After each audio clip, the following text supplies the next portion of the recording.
Hello, I'm Julian Rawle, Chief Executive of Market Echoes. I've just come back from a week's holiday in New York, and it inspired me to write my latest blog, How Queues Can Be a Competitive Advantage. And I'd like to share with you 6 pointers as to how actually queues can contribute to a company's success. I'm fascinated by customer service whenever I'm away traveling, and that's why I'm going to just share with you one aspect of customer service, of course, queuing. Because queues are really quite important. They can be a real deal breaker. I've stood in queues in London, Paris, Rome and Venice, and I've exited the queues well before I got anywhere near the front. So what did I learn about queues from my trip to New York? Well, it all started in the airport at Dublin Airport. Because in Dublin Airport, you go through New York and US immigration at the airport itself. Short queues, very relaxed. And by the time we'd got out and into the plane, we knew that when we arrived in New York, there'd be no immigration process to go through.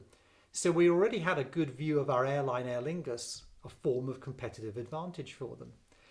When we got to New York, we of course went to some of the iconic attractions.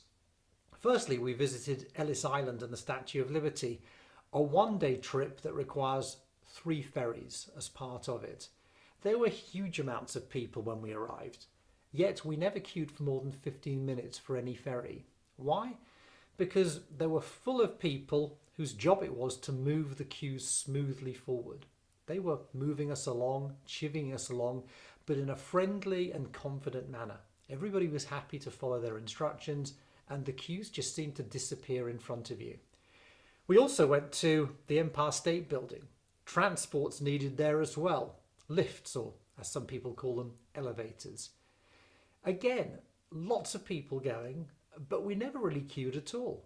We just moved around steadily and smoothly, lots of things to see on the way to the elevators, and when we got near them, they had people again moving us through, making sure that we never had to hang around for a long time. One evening, we went to Broadway. Well, you've got to in New York, and we went to a sellout show, Les Miserables. At the interval, what do people do? They go to the bar or they go to the restroom. The restroom queues were huge, yet even here they had restroom queue monitors.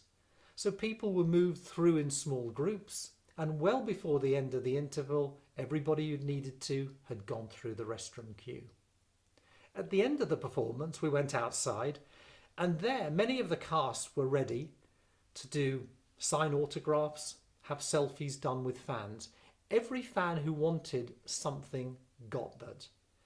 And yet there was no pushing, no shoving, everybody was happy. Just in the background, there were a few people making sure that everything worked as clockwork.